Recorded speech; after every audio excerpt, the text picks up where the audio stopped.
This story is called We Shall Overcome, the story of a song, written by Debbie Levy, illustrated by Vanessa Brantley Newton. The song goes like this. We shall overcome. We shall overcome. We shall overcome someday.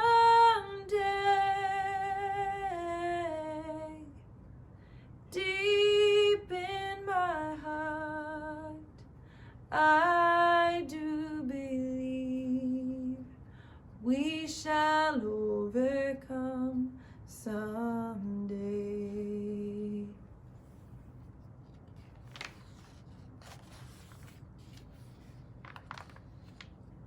Back in slavery times, when enslaved people worked long days with no pay and no say, no freedom, no fairness, no choice, and no chance, the people sang. They suffered, yet they sang, to soothe the hurt, to fight the cruelty, to declare that yes, they were human beings. I'll be alright, I'll be alright, I'll be alright someday. Deep in my heart, I do believe I'll be alright someday.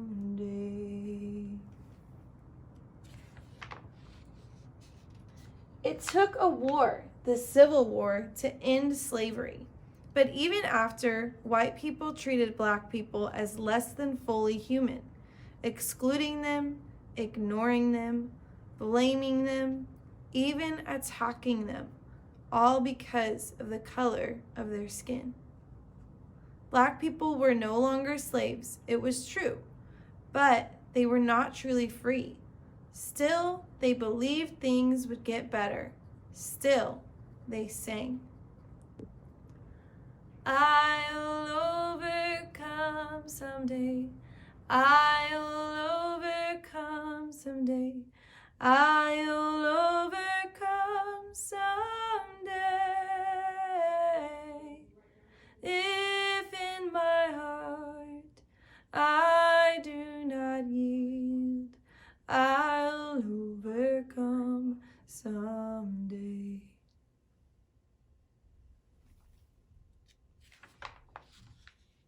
It wasn't easy to believe. It wasn't easy when white people shut out African Americans from good jobs and good pay, schools and libraries and neighborhoods, restaurants and hotels and bathrooms, train cars and bus seats, playgrounds and parks. But Black Americans and some white Americans did believe they could overcome the unfairness, hate, and violence. They started to protest. They brought a church song, I Will Overcome, to the streets. But since they were marching and working together, they sang, We will overcome. We together will overcome. We will overcome. We will overcome. We will overcome someday. Oh, deep in my heart, I do believe we will overcome someday. From the streets, the song reached the ears of city people, country people, followers, and leaders. It reached Martin Luther King, the most important leader working for justice for African Americans. He took the song with him in his heart everywhere he traveled. The words changed a little, but the spirit stayed the same. We shall overcome. We shall overcome. We shall overcome someday. deep in my heart, I do believe we shall overcome someday.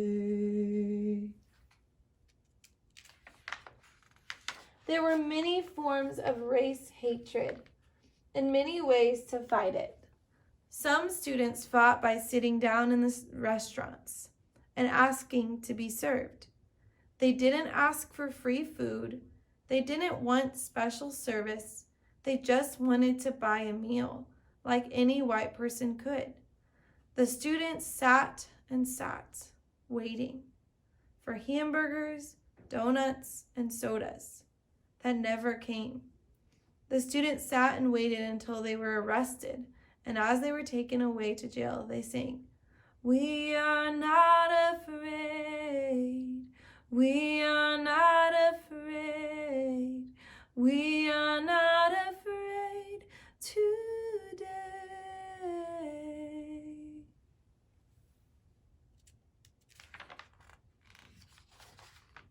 More and more people decided to stand up for rights of African Americans. One small group, the Freedom Singers, traveled 50,000 miles in 9 months to living rooms, concert halls, elementary schools, jails, high schools, and rallies, bringing "We Shall Overcome" to people in 40 states, inspiring them to believe that change was coming. We are not alone.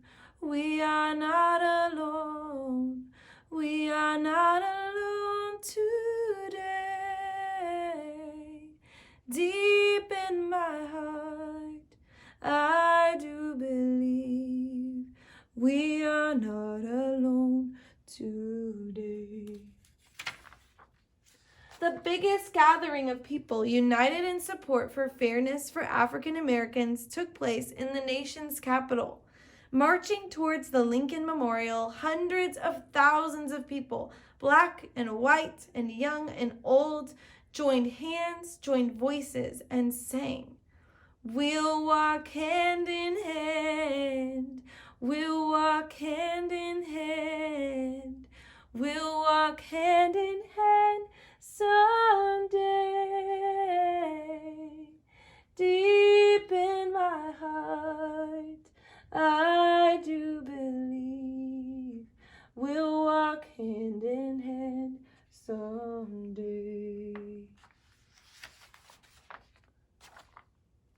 Slowly, things were changing. Laws were passed, but race hatred stayed strong, even stronger than laws. So President Lyndon Johnson gave a speech.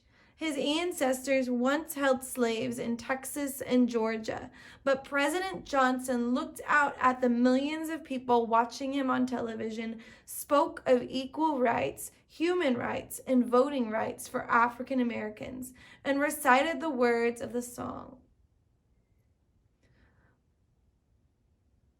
We must overcome the crippling legacy of bigotry and injustice, and we shall overcome. How could such a song stay in one country? It could not. "We Shall Overcome" sailed across the oceans to other countries where people faced injustice. It traveled to South Africa, where Black Africans embraced it as their own freedom song, and their long struggle against an all-white government that treated them as outcasts in their own land. Black and white together, black and white together, black and white together someday. Deep in my heart, I do believe we shall overcome someday. The song traveled to India, East Germany, South Korea, Czechoslovakia, Northern Ireland, Bangladesh, China, the Middle East, South America, wherever people worked for a better life. We will live in peace. We will live in peace. We will live in peace someday.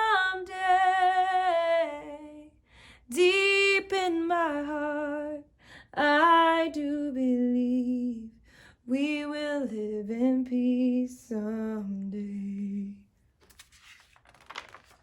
Even as it spread across the globe, the song never really left its American home. It took a very long time, but race hatred did grow weaker. Freedom grew stronger. President Lyndon Johnson was followed by another president and another and another and another and another and another. And then the people of the United States, black and white and young and old, elected an African American man to be their president. On that day, people sang the song that so many voices had sung before in pain and in protest. On that day, they sang in happiness. Oh, deep in my heart, I do believe we shall overcome someday. Today, people still struggle against hatred and for freedom, against poverty and for fairness, against despair and for hope.